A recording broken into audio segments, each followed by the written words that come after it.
এদের বিরুদ্ধে 24 ঘন্টার ভিতরে আইনানুগ ব্যবস্থা নিতে হবে। আর না হোক উসমানীনগরের রাজনৈতিক ব্যক্তিবর্গ, খেলোয়াড়বৃন্দ, সামাজিক ব্যক্তিবৃন্দ এবং তাদের যথেষ্ট পরিমাণ সম্মান দেন। আপনাদের একটু অবগত করি, আপনাদের সকাল থেকে নবীগঞ্জ উপজেলার যারা সম্মানিত ব্যক্তিবর্গ ওনারা কিন্তু এখন পর্যন্ত আশাবাদী ওনার বাসায় বসে আছে।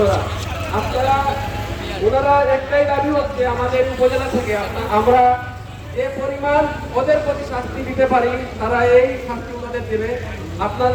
ওনারা বলেছে আপনাদের আশ্বস্ত করার জন্য ওনারা কিন্তু এখন পর্যন্ত আশাবাদী ওনার বাসাতে 2টা কুয়া গাড়ি নিয়েছে, ওনারা এখনো বসে আছে। আমরা সবার কাছে দাবি জানাই, বৃহত্তর সিলেটের সবাই কাছে একটাই দাবি, আমরা ফুটবল বাঁচানোর জন্য আমরা যারা খেলোয়াড় আছি, যারা রেফারি আছি, যারা আমাদের খেলা দেখেন, আমরা যদি ফুটবলটা বাঁচিয়ে রাখি আপনারা অঙ্গীকার করেন। আর আপনার যে এই মাদকপথে যারা এসেছেন হাবিবাল্লাহ উসমানীনগর ফুটবল খেলা সাধারণ সম্পাদক হিসাবে আপনাদের কাছে চিরকৃতজ্ঞ।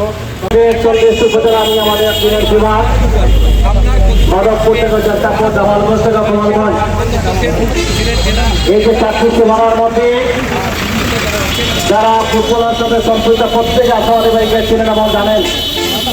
ফুটবলের পাশাপাশি একজন ব্যাপারী হিসাবে ওনার সততা, ওনার নিষ্ঠা এবং দায়িত্ব পালনে সবসময় তিনি তৎপর ছিলেন। উনি সবসময় আদর্শকে সামনে রেখে ম্যাচ পরিচালনা করে এর জন্য প্রত্যেক মানুষের মুখ উজ্জ্বল করেছেন। এখন পর্যন্ত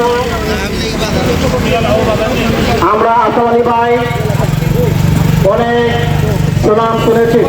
কোনোদিন কোনো মাঠে কোনো ধরনের অনিয়ম দুর্নীতির সাথে কোনো সম্পৃক্ত নাম আশাবাদী ভাইয়ের উপর যে নির্মম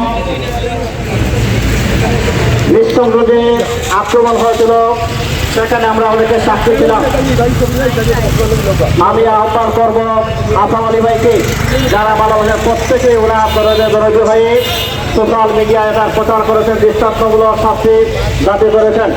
আমরা সকলের প্রতি কৃতজ্ঞতা জানাচ্ছি। এখানে আমরা প্রটোকল মেনটেন করা সম্ভব হবে না। এখানে অনেক জনপ্রতিনিধি, সামাজিক আন্দোলনের নেতৃবৃন্দ, বিদ্যুৎ ক্রীড়াঙ্গনের অনেক প্রিয় মানুষ। আমি আহ্বান করে জানাই বক্তব্য রাখবেন।